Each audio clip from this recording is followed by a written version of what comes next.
yokka bareedina aftee takkaan qabdu kashti kachaleeda kan hunda boojitu unka bidaabilaan garmalee bareeddu bareedinni fuula haala waliin tola meenatti muufatiin aanuma si jaala moosinis ni dabra yeroo isaa eeggatee jaalala siif qabu jibbiinsa jijjiirtee jaalala fudhachuun jimina feesisaa si jaalachuun kan koo maaf sittee baasa tuffiin qabduu beekii jaalalti badhaasa gammachuun kee baluu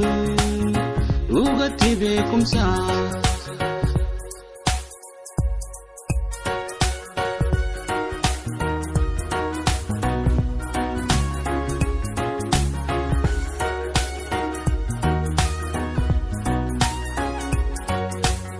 Walaaleti miti beekati si fobsa deeri jechaaqeti adda walikimsa yeroon deemaa jirti hanga yoomsi tirsa si dhiisee dabruufis garaan itti addabe wayyina kee dabee olii gasii qabee amma mooy farkee duraan hin jarjaree jaalala na gootee hedduun dogongoree jaalala fudhachuun jimina feesisaa si jaalachuun kan koo maaf sittee baasa tuffiin qabduu beekii jaalalti badhaasa.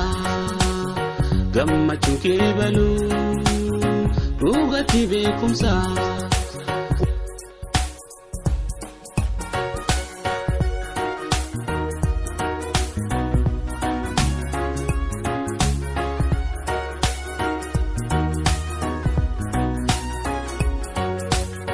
Hunduma fakkaata jireenya gaararraa nama uumaa takka. Jaalchifte walirraa osoo ni fuubattee hundinuu ni dabraa hangamillee turu koonni baanaan katu qabeenyi danda'ee waa jaalalan bitu hojjisanii seetu adeemsa jiruuti anillee si jibbee. Arga vidagiti jaalala fudhachuun jimina feesisaa si jaalachuun kan koo maaf sittee baasa tuffiin qabduu beekii jaalalti badhaasa gammachuun kee baluu dhugatti beekumsa.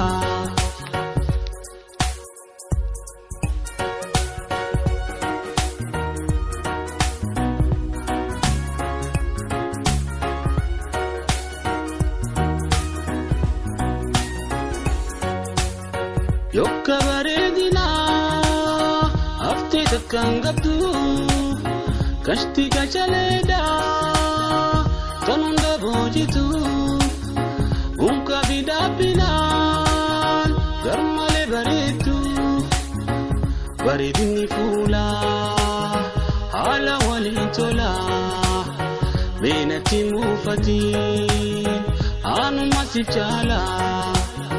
Moosinis ni dabra yeroo isaa eeggatee jaalala siif qabu jibbiinsa jijjiirtee jaalala fudhachuun jimina feesisaa si jaalachuun kan koo maaf sittee baasa tuffiin qabduu beekii jaalalti badhaasa.